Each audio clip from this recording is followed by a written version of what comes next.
Olá, o Jornal Panorama está no ar e traz para você as notícias do Legislativo Capixaba. Nesta edição você vai ver em destaque: o Legislativo acompanha a implementação do Plano Estadual de Educação. O Colegiado de Assistência Social cobra atenção adequada para pessoas idosas. Em sessão solene na Casa, profissionais de direito criticam reforma trabalhista. Na última sessão ordinária da semana, deputados autorizam doação de imóvel do Executivo para município do interior. Confira os detalhes com a repórter Gabriela Zorzal. Durante a sessão ordinária desta quarta-feira, os deputados aprovaram projeto de lei de autoria do governo, que autoriza o Executivo a doar um imóvel para o município de Iconha. Esse imóvel já é utilizado pelo Poder Municipal desde 2006 por meio de um contrato de concessão. No local funciona o Núcleo de Atendimento ao Contribuinte. Eu também destaco os projetos que começaram a tramitar na Casa a partir da leitura em plenário. Entre eles está a iniciativa do deputado Dr. Hércules, que tem por objetivo restringir a venda de materiais odontológicos. Em reunião com a presidente do Conselho Regional de Odontologia, doutora Luzimar, nós vimos o absurdo que está acontecendo hoje no país inteiro e nós temos no Espírito Santo uma massa providência. Ou seja, estão vendendo até na feira aparelhos odontológicos para embelezar a dentição das pessoas.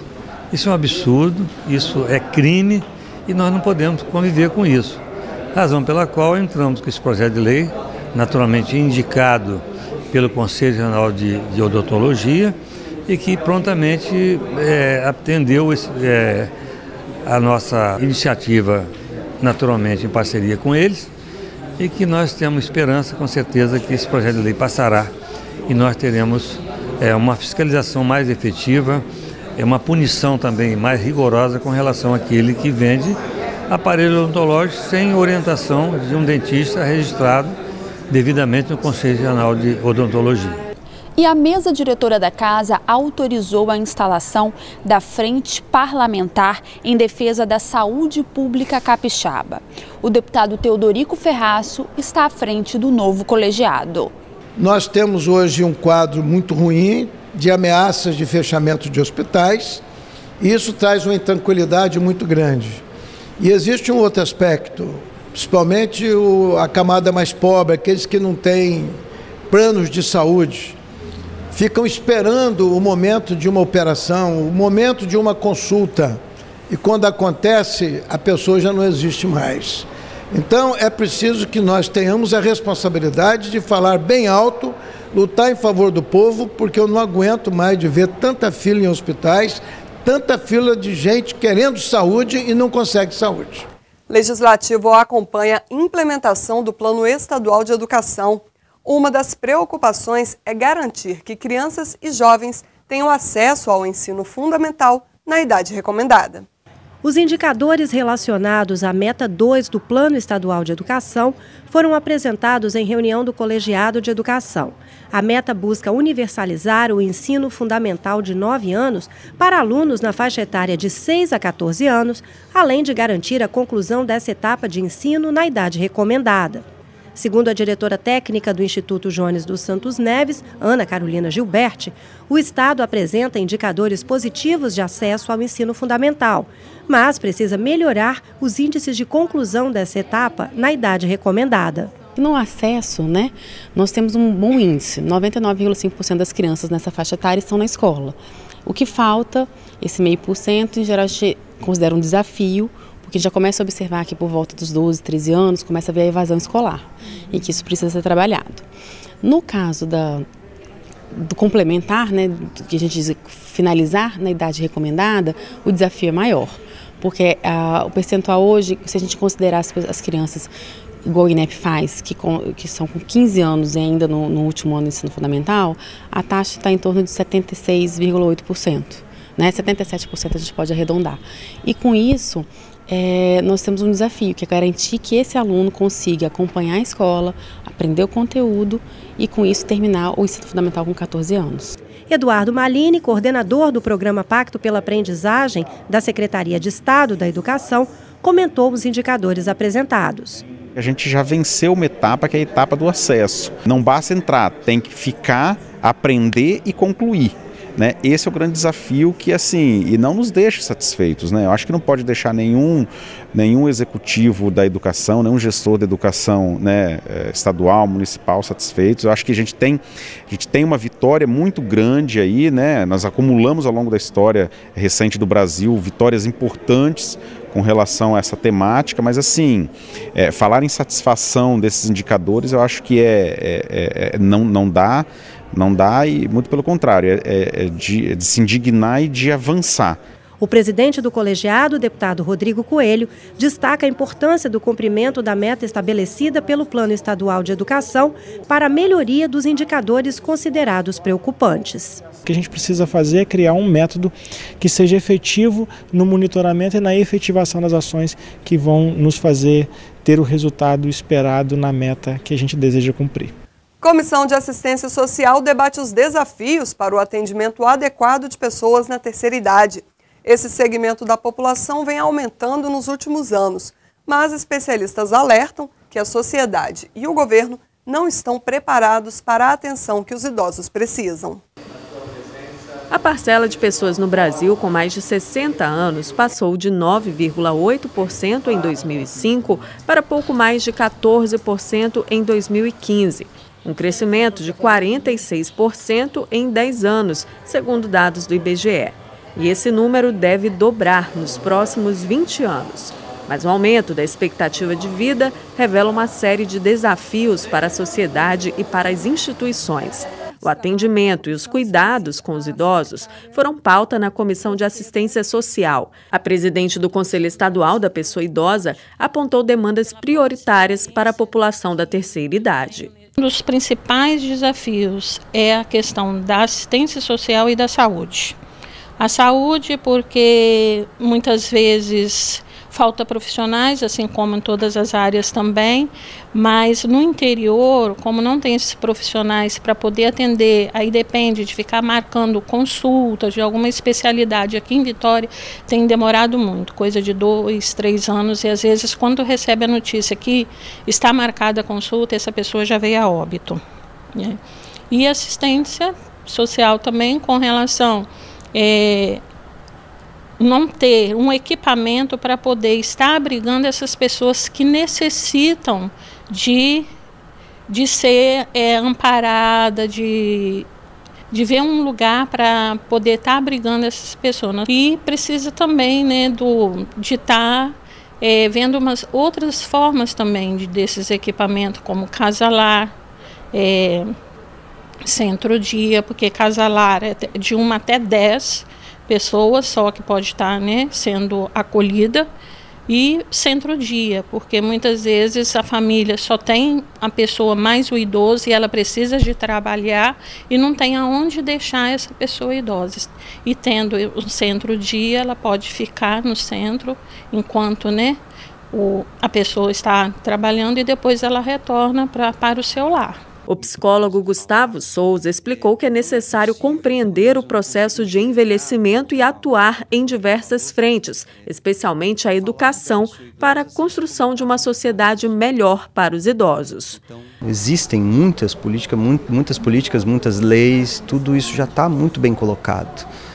O que falta agora é a gente começar a implementar isso. Quando eu falo de educação, é pensar em colocar na pauta, por exemplo, da educação, o contato com a pessoa idosa, né? Desde a criança, né? Desde a educação básica, olhar o idoso, né? Olha só, vamos pensar no processo biológico, vamos pensar no envelhecimento, né? Então a gente fala daquele momento em que a gente vai estar mais produtivo, na idade reprodutiva, mas e depois? O que acontece? Quando a gente é pequeno, muitas vezes não fica claro isso, quando a gente é criança não fica claro, e o desconhecimento começa daí. Quando eu falo de educação, falo disso, né? E criar espaços para que as famílias possam discutir sobre o envelhecimento. E aí a educação é peça fundamental para poder pensar ou repensar a cultura, né? Uma cultura para um bom envelhecimento, para a longevidade, para o cuidado.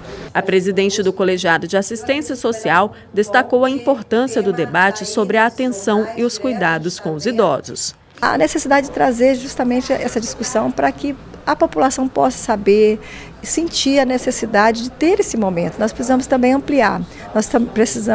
Já estamos pensando de fazer uma audiência pública futuramente, vamos ver a data, né?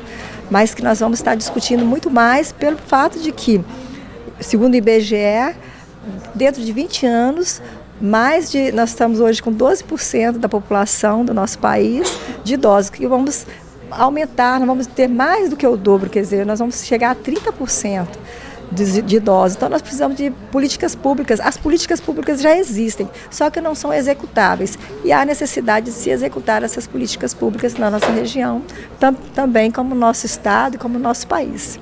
E o atendimento adequado a pessoas mais velhas também é preocupação do deputado Sandro Locutor.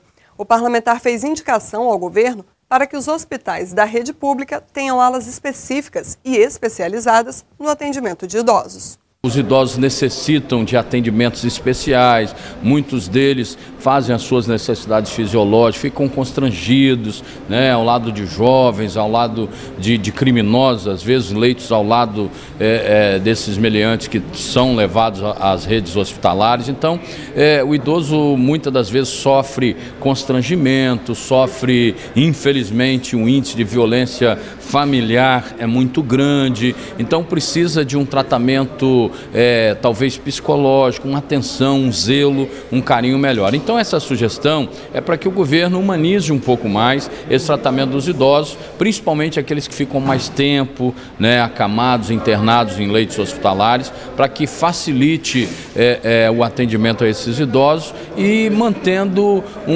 uma certa reserva. A preocupação de muitos familiares é que eles expostos, eles definham, né, eles não se recuperam rápido, então a preocupação é justamente no zelo com o trato dos idosos no Espírito Santo, que muitas das vezes são vítimas de maus tratos.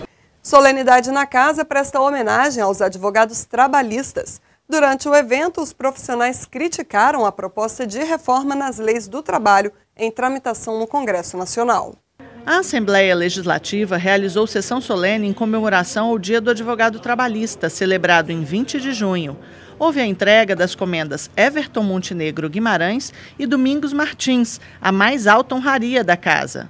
Esse advogado, que atua há mais de 30 anos no direito trabalhista, foi um dos homenageados. Fiquei bastante satisfeito de ter, porque já são 37 anos militando na Justiça do Trabalho. Eu tive a oportunidade, em face desse tempo todo, de passar por diversas fases. Então eu comecei a advogar em 1980, né? Então eu vi o final do regime militar, da ditadura, vi o início, né, do processo de redemocratização, vivemos aqui a implantação da própria Constituição, né, com vários direitos trabalhistas. Agora, o que eu fico preocupado é que o direito do trabalho, no que tange a parte de direito coletivo do trabalho, que é a parte sindical e etc., eu acho que o Brasil avançou muito pouco. Muito pouco. Nós estamos assim muito atrofiados com essa representação da classe trabalhadora. Então eu vejo, por isso que eu vejo com muita desconfiança essa modificação da legislação trabalhista e confiar aos sindicatos, né, o negociado em frente do legislado. Eu não vejo hoje a legitimidade das entidades sindicais em estarem negociando direitos individuais do trabalhador. A presidente da associação que representa os advogados trabalhistas no Espírito Santo disse que a homenagem enobrece os profissionais da área em um momento difícil para a Justiça do Trabalho. A advocacia trabalhista, a Justiça do Trabalho está sofrendo muitos ataques em face da economia desacelerada, em face do grande número de desempregos, e muitos, no lugar de culparem os verdadeiros atores que deram causa a isso, culpam a Justiça do Trabalho, culpam os direitos sociais. Essa homenagem vem num momento muito nobre para nós. O projeto de reforma trabalhista em tramitação no Congresso Nacional foi criticado por várias autoridades que usaram a palavra, entre elas o presidente da Associação Nacional dos Magistrados da Justiça do Trabalho, Marcelo Tolomei, e o presidente da OAB no Espírito Santo, Homero Mafra. A intenção de acabar com a Justiça do Trabalho é um modelo econômico perverso que quer tornar ainda mais desequilibradas as relações de trabalho existentes nesse país, já bastante injusto. Eles querem terminar com o direito do trabalho, eles querem desconstruir o direito do trabalho. Mas nós, eu tenho certeza que falo nós, porque os senhores também estarão conosco, os senhores estão conosco, nós resistiremos. O deputado Euclério Sampaio, que propôs a solenidade, também criticou a reforma. Segundo o parlamentar, as mudanças vão enfraquecer a Justiça do Trabalho. O último refúgio do trabalhador é a Justiça do Trabalho. E fico indignado quando aparecem esses arautos da moralidade em Brasília, querendo denegrir a imagem de uma justiça que é justa, correta e que eu defendo de unhas e dentes. Pode ser o entendimento que for do juiz, mas é o entendimento dele, é um entendimento honesto, sério, correto. E ele faz justiça de uma parte com outra, ele dirime os conflitos. E isso, lamentavelmente, não interessa a algumas pessoas que tentam macular uma justiça que realmente dignifica o nome que ela tem, que é justiça. Essas foram as informações do Jornal Panorama de hoje. Mais notícias sobre o trabalho parlamentar você pode conferir no site da Casa e nas redes sociais. Obrigada pela companhia e continue ligado na programação da TV Ares, seu canal cidadão.